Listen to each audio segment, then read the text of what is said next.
Good morning, everyone. Hello, hello. Check this out. I'm just going to do a quick unboxing of these seeds right here. This is from True Leaf Market. I'm told it's a company out of Utah, and they're supposed to be less expensive than Johnny's seeds or Mum's seeds out of Canada. But since these are out here, let me show you this. This is just kind of an experiment.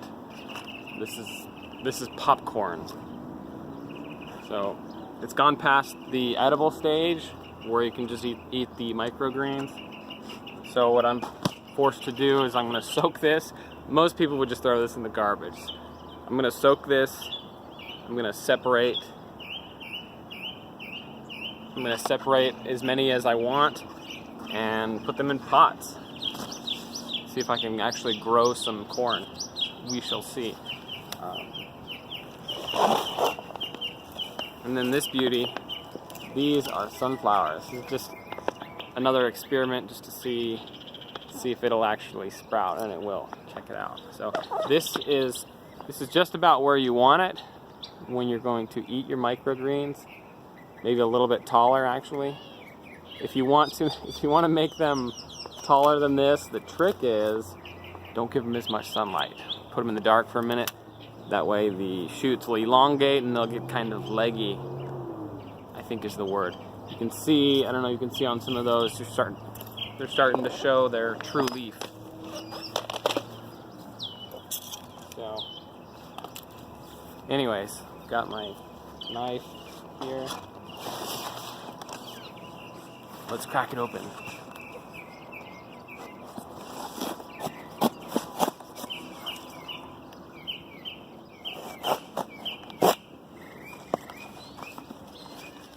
The most expensive thing about growing microgreens is the cost of the seeds. And your time. Actually, probably the time that it takes to grow them is probably the number one cost, because you spend all day and all night making these microgreens. Farming the microgreens. Okay, so first bag out of the box. Looks like there's 3 bags. Let me pull out the invoice first. Tell you what they cost. So, alright, we have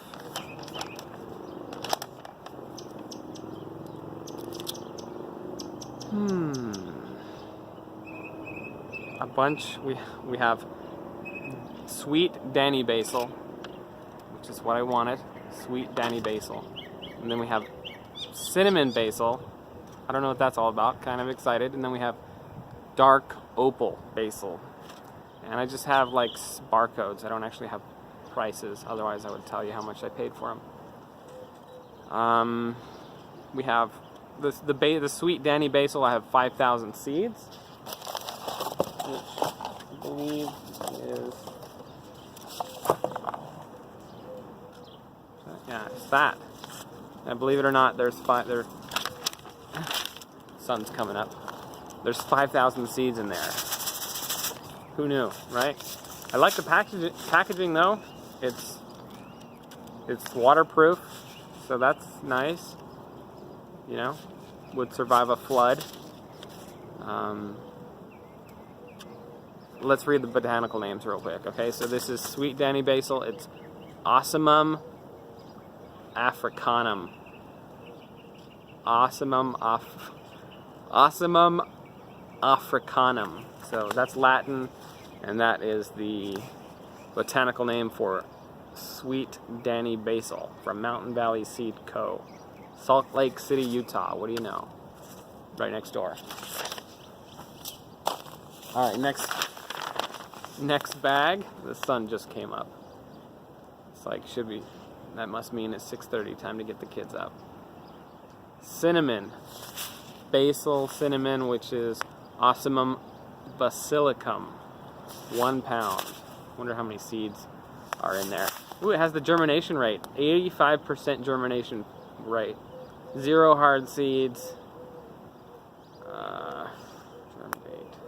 Yeah, so I'm told basil is actually, I'm told it's kind of like a chia seed, so it'll kind of gum up and get mucusy, which will be exciting.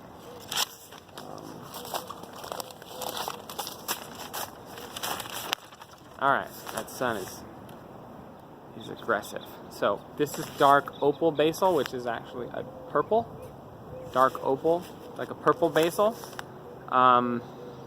Ocimum basilicum. That's the same as the last one.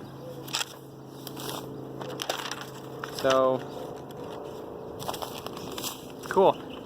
What I'm going to do with these, what you'll see done to these seeds are, I'm going to make microgreens for sale. We're actually a legit farm, or at least applied to be one. We should be one soon. And we're going to sell microgreens. So we're going to grow these out to about 8 or 10 days after germination, and then we're going to sell them to be harvested.